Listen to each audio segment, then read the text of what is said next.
ನೋಡಿ, ಅದೃಷ್ಟ ಅನ್ನೋದು ಯಾರನ್ನ ಯಾವಾಗ ಎಲ್ಲಿ ಹೇಗೆ ಹುಡುಕೊಂಬರುತ್ತೆ ಅಂತ ಯಾರೂ ಅಂದಾಜು ಮಾಡೋಕ್ಕಾಗಲ್ಲ. ದುಡಿಯೋದಕ್ಕೆ ಅಂತ ದೂರದ ಮಸ್ಕತ್ಗೆ ಹೋದ ಭಾರತೀಯನೊಬ್ಬನಿಗೆ, ಕನ್ನಡಿಗನೊಬ್ಬನಿಗೆ 49 ಕೋಟಿ ಲಾಟ್ರಿ ಹೊಡೆದಿದೆ. ಲಕ್ಕಿ ಡ್ರಾನಲ್ಲಿ ಬರೋಬ್ಬರಿ 49 ಕೋಟಿ. ಸಾವಿರಾರು ರೂಪಾಯಿ ದುಡಿಯೋದಕ್ಕೆ ಅಂತ ಹೋದವ ಈಗ ಕೋಟ್ಯಾಧಿಪತಿಯಾಗಿದ್ದಾನೆ. ಮಸ್ಕತ್ನಲ್ಲಿ ಕೆಲಸ ಮಾಡ್ತಾ ಇದ್ದ ಉಡುಪಿ ಮೂಲದ ಶಂತನು ಅಂತ ಇದ್ದ. ಆ ದೇಶದಲ್ಲಿ 500 ರೂಪಾಯಿ ಕೊಟ್ಟು, 500 ದಿರಂ ಕೊಟ್ಬಿಟ್ಟು ಲಾಟ್ರಿ ಟಿಕೆಟನ್ನು ಖರೀದಿ ಮಾಡಿದ್ದಂತೆ. ಈಗ ಶಂತನು ಅದೃಷ್ಟ ಖುಲಾಯಿಸಿದೆ. ಒಂದೇ ಒಂದು ಲಾಟ್ರಿ ಟಿಕೆಟ್ ತಗೊಂಡಿದ್ದಾನು 500 ದಿರಂ ಕೊಟ್ಟು. ಸೊ 49 ಕೋಟಿ ರೂಪಾಯಿ ಗೆದ್ದು ಬೀಗಿದ್ದಾನೆ ಉಡುಪಿಯ ಹುಡುಗ. ಸ್ನೇಹಿತನ ಜೊತೆ ಸೇರಿ ಖರೀದಿ ಮಾಡಿದ್ದ ಲಾಟ್ರಿ ಟಿಕೆಟ್ 49 ಕೋಟಿ ಹಂಚ್ಕೊಳ್ಳೋದಕ್ಕೆ ಸಜ್ಜಾಗಿದ್ದಾರೆ ಇಬ್ಬರು ಗೆಳೆಯರು. ಇಬ್ಬರು ಹಂಚ್ಕೋತಾರಂತೆ.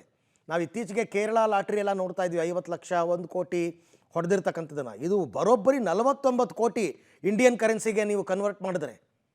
ಲಾಟ್ರಿ ಹೊಡೆದಿರೋದು ಒಮನ್ನಲ್ಲಿ, ಅಂದರೆ ಮಸ್ಕತ್ನಲ್ಲಿ.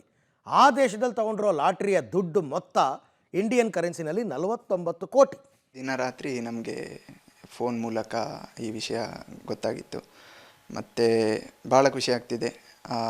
ಒಂದು ದೊಡ್ಡ ಅಮೌಂಟ್ ವಿನ್ ಆಗಿದ್ದಾರೆ, ಅವರಿಗೆ ಕಂಗ್ರ್ಯಾಚುಲೇಷನ್ಸ್.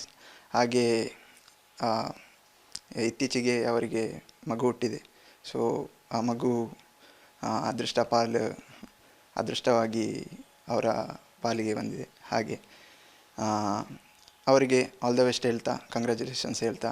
ಅವರು ಆ್ಯಕ್ಚುಲಿ ಮಸ್ಕತ್ತಲ್ಲಿ ಸತತ 7 ವರ್ಷಗಳಿಂದ ಕೆಲಸ ಮಾಡ್ತಾ ಇದ್ದಾರೆ. ಒಂದು ರಿಟೇಲ್ ಸೆಕ್ಟರಲ್ಲಿ ಸೇಲ್ಸ್ ಸೂಪರ್ವೈಸರ್ ಆಗಿ ಕೆಲಸ ಮಾಡ್ತಿದ್ದಾರೆ.